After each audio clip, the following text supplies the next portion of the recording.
Black CEO, humiliated by white Harris with cake. Minutes later, she ends $4B deal. Hello everyone. Before we begin today's video, I need your help.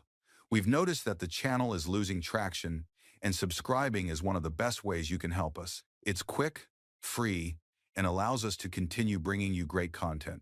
Your support means everything. Let's keep this channel growing collectively. Where are you watching from? Drop your city or country in the comments below. Thank you very much. Now, let's get back to the story. Look at her covered in cake, acting like she belongs. The words sliced through the ballroom like glass and champagne. Laughter followed, sharp and rehearsed. Every head turned toward the woman standing by the dessert table, a black woman in an elegant black dress, streaked now with white frosting and disbelief. Danielle Rhodes didn't move. The cake dripped down her collarbone, sweet and humiliating. In the reflection of the crystal chandeliers, her face was calm, but her silence had weight. Behind her, a young blonde in silk pink clutched her champagne and smiled for the crowd. Chloe Whitmore, heiress, 26, glowing with the kind of confidence that thinks it can't be challenged. Around her, a small circle of tuxedos and laughter, the kind of people who never have to clean up their own cruelty. "Someone take her out," Chloe said, voice sugary but loud enough for everyone. I think she wandered in from the staff entrance. The room laughed again. Cameras from the gala's live stream kept rolling. No one stepped forward. Not one apology. Danielle reached up, wiped a slow line of frosting from her cheek, and whispered only 2 words under her breath. "That's fine." She didn't shout. She didn't leave. She simply took out her phone, not to record, not to post, just to breathe through her next move. Before we continue, where are you watching from? Drop your city or country in the comments below. And if you believe in dignity and justice, hit like and subscribe. These stories spark change, and we're glad you're here. Now, back to Danielle. A violinist in the corner hesitated, bow hovering midair. The laughter faltered for a second, sensing the shift the way air changes before lightning strikes. Danielle stood taller. The cake on her shoulder wasn't a stain anymore. It was a symbol. "Do you need help finding the exit?" Chloe mocked, tilting her glass. Danielle turned her head slightly, eyes meeting Chloe's across the noise. Calm. Precise. "No," she said softly. "But you will." Someone gasped. A waiter dropped a fork. The sound echoed longer than it should have. The gala's MC cleared his throat. Nervous, trying to move things along. But it was too late. The moment had already shifted ownership. Danielle wasn't just a guest anymore. She was the storm the room didn't see coming. And as the frosting cooled on her skin, she felt it, the familiar burn of dismissal. The same tone she'd heard 20 years ago when she was told she didn't look like leadership material. The same tone when she tried to buy her first company and a banker asked for a man's signature. Now it was happening again, only this time, in a ballroom partly funded by her own firm. The crowd didn't know it yet, but this would be the last night Whitmore Holdings ever hosted a gala under that name. Danielle glanced at her phone screen. A single message blinked back from her assistant. "Ready when you are." She took a breath, raised her chin, and let the hum of humiliation turn into focus. This wasn't over. It was only beginning. For a moment, no one breathed. The laughter had drained out of the room, like champagne gone flat. All that was left was the hum of the chandelier lights and the faint click of a camera still recording. Chloe Whitmore adjusted her diamond bracelet, pretending the mess wasn't her doing. "You should probably get that cleaned up," she said, pointing at the frosting on Danielle's sleeve. "This is a charity gala, not a cafeteria." Danielle didn't answer. She just looked at her reflection in the silver serving tray, beside her cake smeared across the face of a woman who'd built empires, now reduced to a spectacle. But the reflection didn't humiliate her. It steadied her. It reminded her who she was. A waiter approached hesitantly with a towel. "Ma'am, are you all right?" he whispered. "I'm fine," Danielle said quietly. "But you might want to keep that camera rolling." Across the room, a man in a gray tux nudged his friend. "Wait, isn't that Rhodes? From Rhodes Global?" His friend squinted. "No way. The Rhodes? Nah, she wouldn't be here alone." But she was. Alone by choice. Watching the arrogance unfold, Chloe turned to her group of friends. "People like her never know when to leave. It's embarrassing." Someone chuckled. Someone else pulled out a phone. The scent of icing and champagne mixed in the air, sweet and rotten. Danielle took one step forward, slow and deliberate.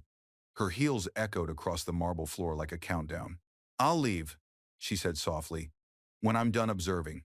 Chloe blinked. Observing what? How power behaves when it thinks no one important is watching. The sentence hung there, quiet but radioactive. A few guests turned their heads. One woman near the bar lowered her drink, eyes narrowing. Then the violinist began playing again, awkwardly, trying to cover the silence. But it didn't help. The energy had changed. The laughter that once filled the air now clung to the edges of the room like guilt. Danielle walked toward the powder room at the end of the corridor, frosting still drying on her sleeve. She needed a mirror, not to fix her makeup, but to measure the distance between who they thought she was and who she had become. As she passed, a young event intern no older than 22 stopped her. "Miss Rhodes," she whispered. Danielle turned slightly. "You know who I am?" "Yes, ma'am. My dad works for your foundation. Please, don't let them get away with this." Danielle gave a faint smile. "Don't worry. They already haven't." Israeli and Reckonan's taps of word. Back inside the ballroom, whispers were spreading. Names were being searched on phones. "Is that really her? She's worth billions." "Wait, the Rhodes Global Ventures deal, wasn't that supposed to be with Whitmore Holdings tonight?" And suddenly the laughter didn't sound the same. The smiles stiffened. The camera crew, sensing a story, kept rolling. At the dessert table, Chloe still posed for photos, unaware that every flash was catching the beginning of her own undoing. Danielle returned, calm, collected, a faint trace of frosting still on her dress. She didn't wipe it off. She wanted it there. A mark of what arrogance had done in public view. She stood near the stage, phone in hand, her assistant's name glowing on screen. Nora, ready for confirmation. Danielle exhaled. The night was far from over. The gala had turned into a boardroom, and the balance of power was about to shift.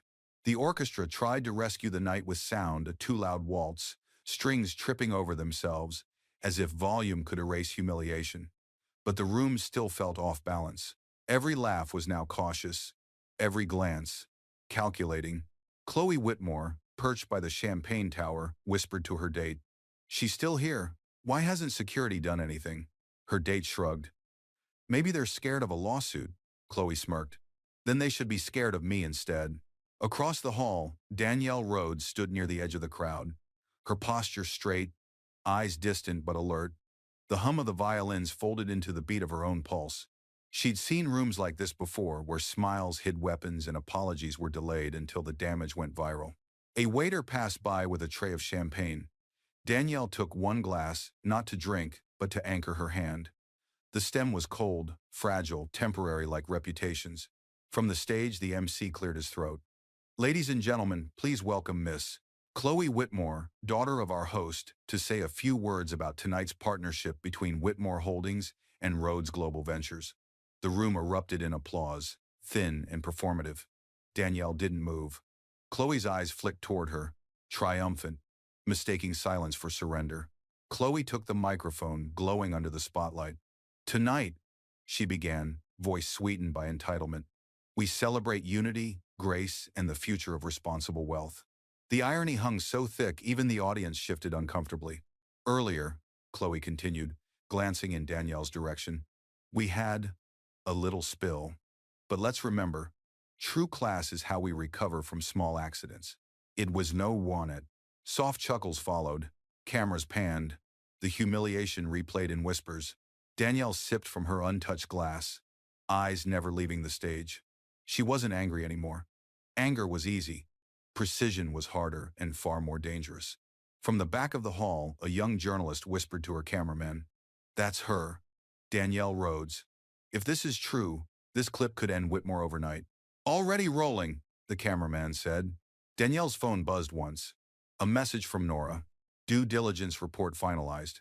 Press embargo in place, awaiting your cue." Danielle typed 3 words. "Standby live." On stage, Chloe's speech drifted from rehearsed gratitude to thinly veiled boasts. "We believe in partnerships that elevate everyone," she said, "because at Whitmore Holdings, image is everything." The final sentence landed like confession. Danielle set her glass down on the nearest table. The sound was small, but it sliced through the applause, Heads turned. Even the MC hesitated, mid-clap. Chloe tried to recover. And now, please join me in a toast to the future. Danielle's voice cut through, calm and measured. To a future built on respect, she said, loud enough for the mic to catch it. The audience fell silent. Chloe froze, microphone hovering between shock and pride. I beg your pardon? This from the honorary sentient bot about the selfish self. Danielle stepped forward, the lights catching the streak of cake still dried on her dress. Respect? She repeated. It's what decides whether a deal builds legacy or burns reputations. The entire ballroom felt it, the shift, the power tilting, the quiet gravity of consequence. Somewhere behind the camera crew, someone whispered, she's not just some guest, she's the deal. And Chloe, realizing too late that the spotlight had never been hers, tightened her grip on the microphone as if holding on to the last seconds of her empire. For 5 long seconds, the ballroom was frozen. Forks hovered midair. The string section faltered again, one violin shrieking before the sound cut out completely. All eyes fixed on Danielle Rhodes, the woman with frosting on her dress and authority in her voice. Chloe forced a smile, lips trembling just enough to betray her nerves. I'm sorry, what did you say? Danielle took another step forward, her heels clicking against the marble like slow applause. I said, she repeated, respect builds legacy. Everything else eventually collapses. A ripple of whispers followed. Somewhere near the back, an investor leaned toward his wife. That's her, he said under his breath. The CEO, Rhodes Global, the woman they're merging with tonight. His wife blinked. Then this isn't just gossip. No, he whispered. This is a board meeting in disguise. Chloe's father, Jonathan Whitmore, the founder of Whitmore Holdings, finally rose from his seat at the head table. Silver hair, tailored navy suit, the kind of man who controlled markets with a single phone call until now. Danielle, he began, voice deep and rehearsed. I think there's been some misunderstanding. This is supposed to be a celebration. Danielle turned her head toward him slowly. It was, she said, until your daughter decided that humiliation was her party trick. The audience gasped softly. Chloe's cheeks flushed, color climbing fast. That was an accident, she snapped. You can't twist every little thing into what? Danielle interrupted gently. Accountability? Jonathan's jaw tightened. Miss Rhodes, please, let's handle this privately. Danielle smiled faintly. You made it public. For a moment, the words seemed to echo off the chandeliers. A few guests lowered their phones, uncertain whether they were witnessing gossip or history. On the far side of the room, the young waiter, the same one who'd offered Danielle a towel earlier, whispered to the journalist beside him. She warned them, he said. They didn't listen. The journalist whispered back. Keep filming. This is corporate theater. Danielle's phone buzzed in her hand. She glanced down. Nora, standing by. Livestream feed secured. Legal ready for your word. She looked back at the Whitmores. You built an empire on image, she said quietly. But image without integrity is just glass. It cracks under pressure. Chloe laughed, brittle and high-pitched. You think you can walk in here, covered in cake, and talk about integrity? Danielle tilted her head, calm as a verdict. Funny. I thought integrity shows up most when no one's watching, and you made sure everyone was. The camera crew shifted, angling closer. The lights burned hotter. Jonathan raised a hand. Enough. This event is over. Danielle didn't move. You're right, she said. It is. 7:73. She pressed a single button on her phone. A hush fell as the large LED backdrop behind the stage flickered. Then the Rhodes Global Ventures logo appeared, sharp and unmistakable. Below it, text scrolled in real time. Notice of termination pending contract with Whitmore Holdings. The audience gasped. A few investors stood. One woman dropped her glass. Chloe's voice cracked. What is this? Danielle's eyes stayed on the screen. A courtesy, she said. I like to end things face to face. She lowered the phone, calm, composed, untouchable. You called me staff, she said softly. Now watch who gets dismissed. Inflated was like 2 cells. And with that, the chandelier light flickered once as if the building itself understood who the real authority belonged to. The silence after the announcement was electric. For a heartbeat, no one dared to move, as if shifting might make the moment real. Then the sound of phones began, one after another, screens lighting up like fireflies. Tweets, recordings, texts, a digital storm blooming right in front of the Whitmores. Chloe took a shaky step forward. You can't just... Danielle turned, calm as gravity. Can't what? Withdraw my company's investment? Revoke a partnership I built? Her tone wasn't raised, but it carried like thunder. Near the dessert table, a young woman in a black uniform, Lena, the catering assistant, finally found her voice. She'd seen everything. The thrown cake, the laughter, the smirk. Ma'am, she said quietly, looking at Danielle. I saw what happened. You didn't do anything wrong. Everyone heard her. The room shifted again. A single truth spoken out loud cracked the spell of silence. Jonathan Whitmore shot Lena a warning glare. That's enough. You're dismissed. Lena held her ground. No, sir, I'm not. Her voice trembled, but she didn't back down. You dismissed her like she was invisible. Maybe it's time someone didn't look away. It was Luff. A few guests clapped, just one or two at first, then more. Hesitant but growing. Danielle didn't encourage it. She just nodded once to Lena, eyes steady. Thank you, she said softly. It matters when someone sees. Chloe scoffed. Oh, please. This is ridiculous. A waitress's opinion doesn't decide billion-dollar deals. Danielle's gaze cut clean across the room. Neither does your entitlement. The cameraman near the bar whispered, Got that, to his partner. The partner replied, That's going viral in 10 minutes. Jonathan tried again, his voice now raw with panic. Danielle, let's speak privately. I'm sure we can resolve. You already resolved it, she said. When you chose silence over decency. Behind her, the LED screen updated again. Rhodes Global's logo pulsed softly as a second line of text appeared. Funding reassigned. Hartwell Foundation Initiative. The audience murmured. Hartwell, the Whitmores' biggest rival.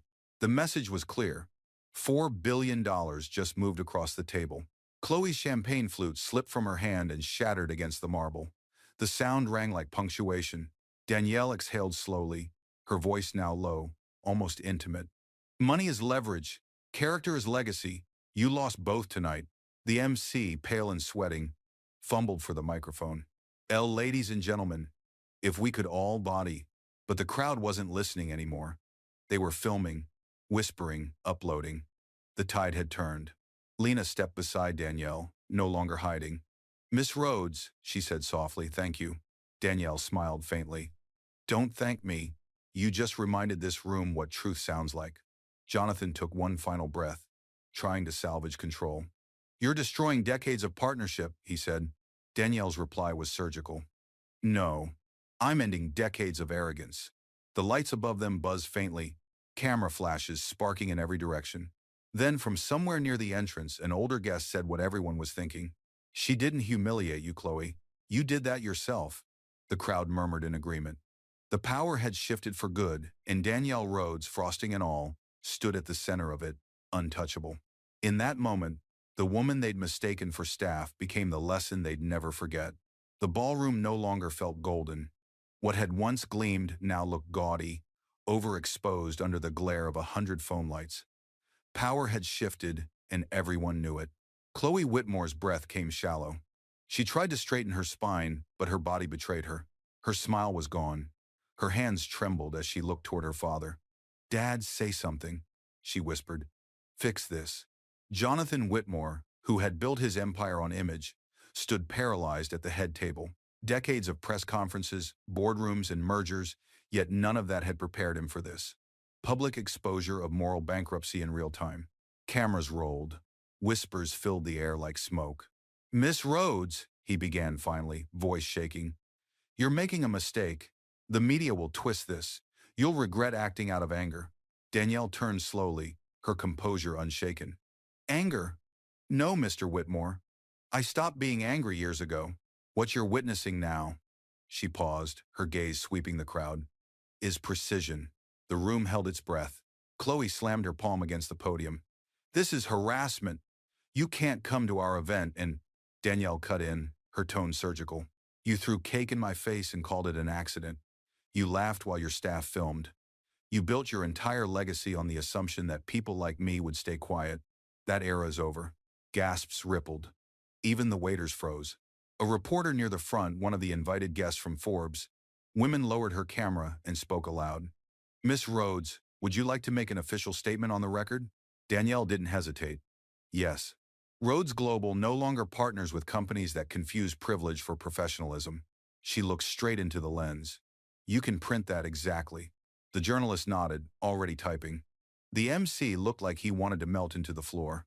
Behind the scenes, PR staff rushed toward the stage, whispering frantic instructions. One of them hissed, "Cut the feed!" But the AV tech shook his head. It's too late. It's already online. Danielle stepped back, letting the silence breathe.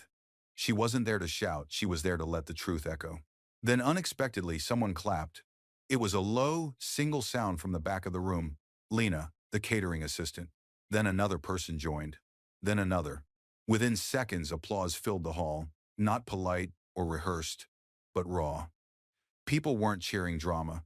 They were acknowledging dignity. Chloe spun around, horrified. Stop clapping! She's ruining us! But the clapping only grew louder. Guests who had once turned away now stood taller. Some nodded toward Danielle. Others simply put down their phones, no longer recording, just watching present for once. Jonathan finally sat down, deflated. His hand trembled as he reached for his drink. The empire he'd built on silence was unraveling, and there was nothing left to control. Danielle took one last look at the crowd. Keep your applause, she said quietly. Use it when someone else gets treated like they don't belong. The applause faded into thoughtful quiet. Chloe stared at her, eyes blazing with disbelief, as if the world had flipped upside down because it had. And under the heavy chandeliers, surrounded by billions in broken pride, Danielle Rhodes stood taller than any crown money could buy. The applause faded into a hum of tension so thick it almost vibrated. Chloe's knuckles whitened as she gripped the edge of the podium. The heiress who had spent her life being untouchable was trembling, and for the first time, she realized there was no script to save her. Dad, do something, she hissed, voice cracking through the microphone. She's humiliating us. Jonathan Whitmore rubbed his forehead, looking 20 years older under the ballroom lights. Chloe, he said quietly, stop talking. What? She barked, incredulous. You're just going to let her destroy everything? He didn't answer. His silence was confession enough.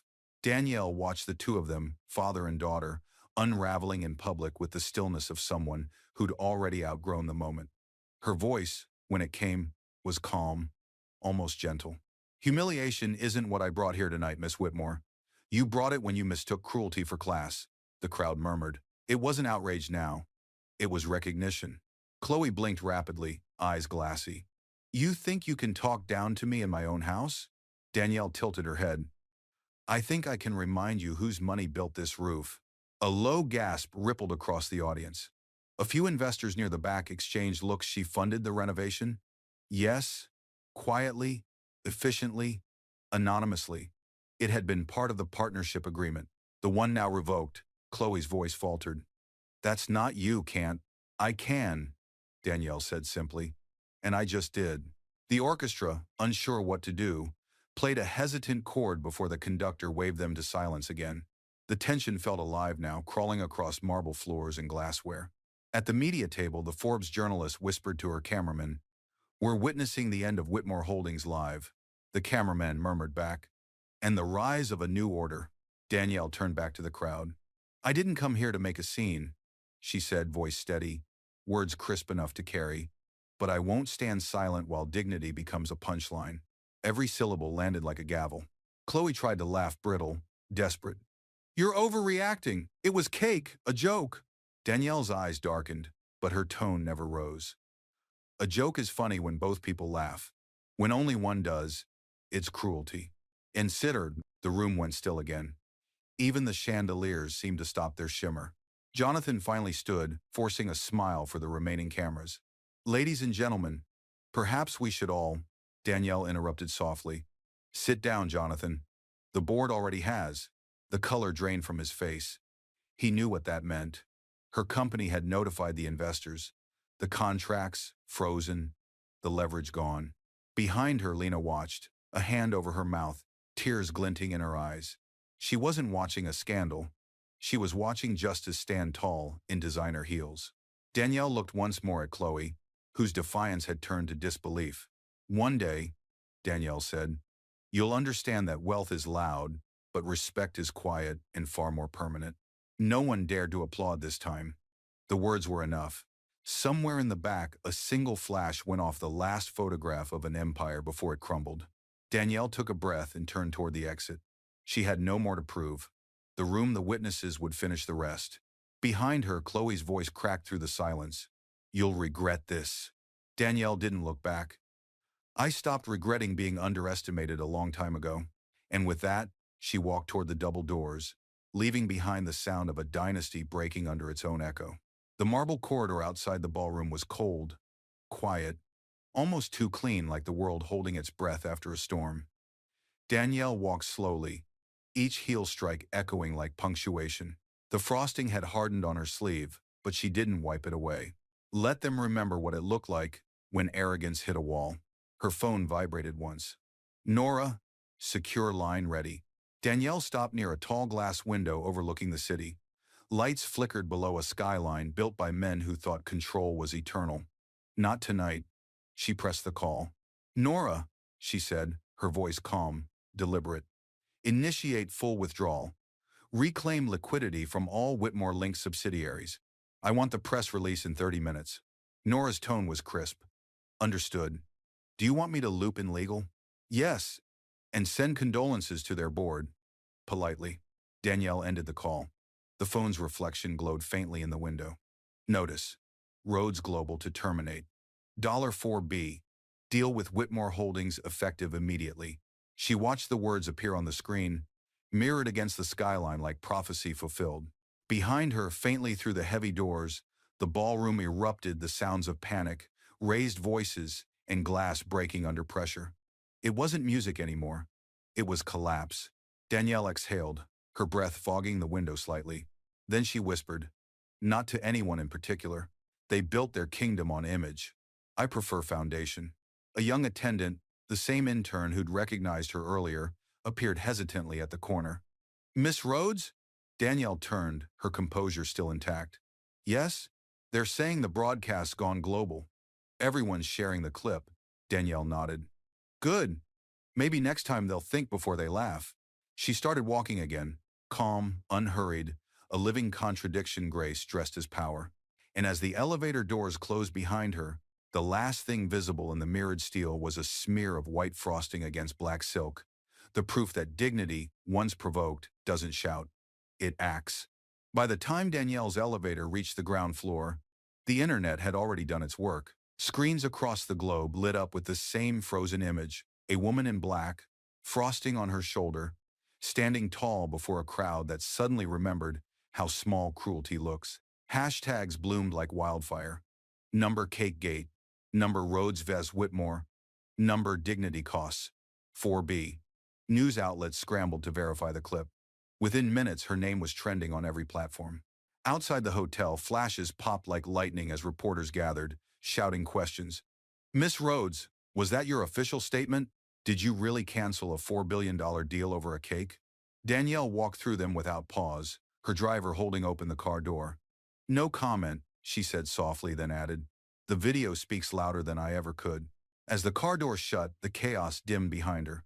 Inside, Nora's voice came through the speaker. The press release is live. Major investors are withdrawing from Whitmore. Their stock dropped 8% in the last 15 minutes. Danielle stared out the window as the city rolled past, glittering but hollow. 8%, she repeated. Arrogance always depreciates faster than assets. Nora hesitated. Do you want to issue a follow-up statement? No, Danielle said. I don't chase noise. I set precedent. She watched the glow of the skyline fade into the night. Somewhere above, drones from media outlets hovered over the gala like vultures. Inside the ballroom, she knew the Whitmores were still trying to manage the fire-calling lawyers, PR teams, anyone who might rewrite what the world had already decided. Danielle's phone buzzed again. A message from Lena, the young waitress. They're saying you're a hero. Danielle smiled faintly, typing back. No, just a reminder that power can be quiet too. And as her car turned toward the Rhodes Global headquarters, the news ticker on a passing billboard flickered. Investor Danielle Rhodes ends $4B deal. After public humiliation, crowd applauds her composure. She didn't need applause. She had outcome. By dawn, New York had already changed its conversation. The front pages of every major paper carried the same image. Danielle Rhodes standing calm, streaked with frosting, eyes fixed on something beyond the chaos. Beneath the photo, a single headline repeated across outlets. She walked away and the world stood still.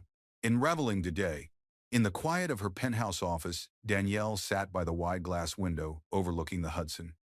The city pulsed below like circuitry alive, awake, watching. Her assistant Nora entered softly, tablet in hand. Market reports just came in, Nora said. Whitmore Holdings opened down 24%. Their PR department's in meltdown. They're calling it the most expensive dessert in history. Danielle allowed herself a small exhale. Not quite a smile. That's the thing about arrogance, she said. It compounds interest until it implodes. That same subers and jatter self on the gods he's mushin in 1 or 2 gallons. On the screen, clips from the night before played on loop slowed footage of Chloe's laughter, the cake hitting Danielle's dress, the moment the room turned. Commentators dissected every second like analysts reviewing battlefield footage. One host said, "She never raised her voice. She just raised the bar."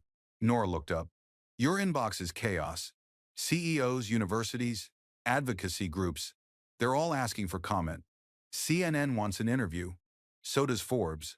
Danielle turned away from the screen. "Decline them." I said what I needed to without speaking. Her phone buzzed an unknown number. Nora frowned. "It's Jonathan Whitmore." Danielle hesitated, then gestured.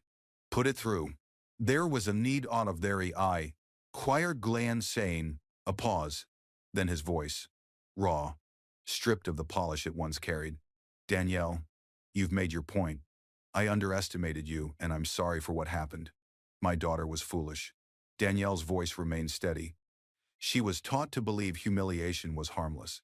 "That's not foolish, Jonathan. That's generational." He sighed heavily. "You've destroyed us." "No," Danielle replied. "You did that the moment you thought respect was optional." Silence. Then almost pleading, "Is there any way to rebuild?" Danielle looked out the window, the sun cutting gold across the skyline. "Rebuild what?" she said. "A house without foundation collapses twice." She ended the call. Nora stood quietly, tablet still glowing in her hands. "You know," she said softly, "people are calling this the Rhodes Rule, the moment corporate accountability finally meant something." Danielle finally looked at her, eyes calm but resolute. "If that's what they call it, fine. But let's make sure it's not just a moment.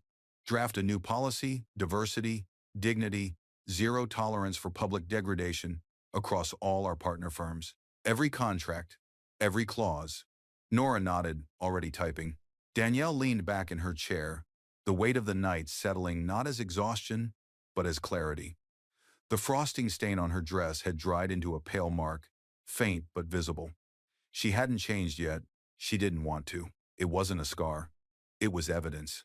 On the TV across the room, a journalist's voice broke through.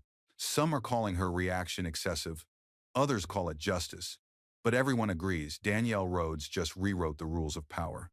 Danielle muted the screen. The city outside shimmered in morning light. "Power doesn't rewrite itself," she murmured. "It remembers who dared to."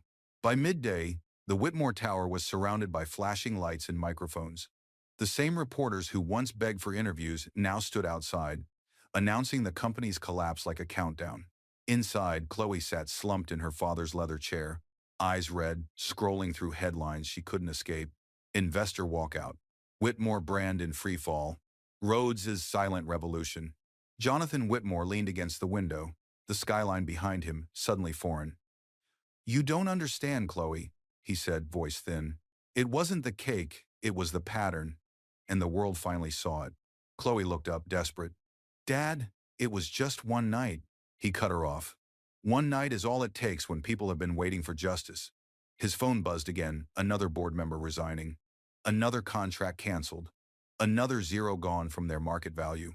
Chloe turned to the window. Down below, protesters had gathered, not angry, but triumphant. Some held signs that read, "Dignity doesn't expire." Others simply held up their phones, replaying the clip of Danielle standing calm in the ballroom. Jonathan whispered almost to himself, She didn't just end a deal, she ended an era. And as the tower's screens flickered from corporate branding to stock warnings, the Whitmores watched the empire they inherited dissolve, not in violence, not in scandal, but in silence too powerful to undo. That evening, the city pulsed with quiet awe. On every screen, one image remained: Danielle Rhodes walking out of the gala, frosting on her dress, catching the light like armor. No hashtags, no press conference, just presence. Inside Rhodes' global headquarters, her team gathered around a glowing monitor, showing the final market update. Whitmore Holdings, 72%. The headline below read, "Respect has a market value now." Nora approached with a folder. "It's official. The board ratified your new code, dignity, compliance, global rollout." Danielle nodded. "Good. Maybe this time, people will learn that kindness isn't charity, it's policy." She walked to the window. The city reflected on the glass, alive, modern, waiting. Somewhere far below, a street vendor played a slow tune on a saxophone. For the first time in years, Danielle allowed herself to exhale. Her phone buzzed a message from Lena. "They rehired me, said the company's changing its values." Danielle smiled. "Good," she typed. "Change should start where harm began." She slipped the phone away and whispered to the glass. They thought silence meant surrender. It never did. Then she turned off the office lights, leaving only the skyline to glow behind her silhouette, a reminder that justice doesn't shout. It arrives quietly. And when it does, it stays.